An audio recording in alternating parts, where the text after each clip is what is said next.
There are five exemptions. What is that and what are they? It's If you've got the special exemptions, the COVID. We're talking about COVID guide now, and the COVID guide gives you certain exemptions. So it will be it doesn't actually say if you've tested positive with COVID. It does actually say if you're isolating with COVID. So I mean, obviously, if you've got COVID, you've tested positive, then you should be isolating. So you're covered there. Bereavement, COVID-related bereavement is covered now. It didn't used to be, but it is.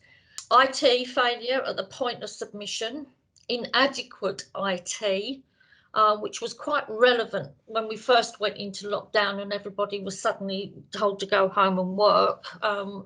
There's a lot of students that maybe don't have good enough laptops and were trying to work on phones, etc.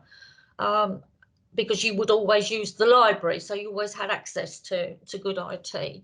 So if you had inadequate IT, we've even had cases where, you know, we've got a household full of 10 people and only sort of like one laptop and one phone, or we've got lots of equipment, but the IT, the Wi-Fi doesn't support it with everybody working at the same time. So that's the other issue.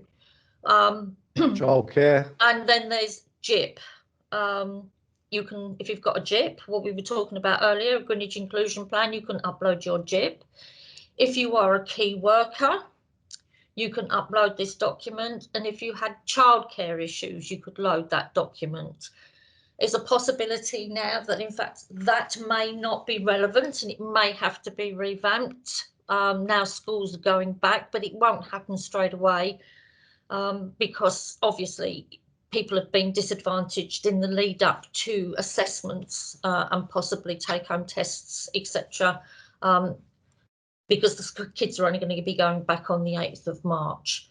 There may still be some people who've got very young children whose nurseries aren't wanting to open up because that's not mandatory. Or childcare, individual childcare, like childminders, still feel they may not want to have other children into their home.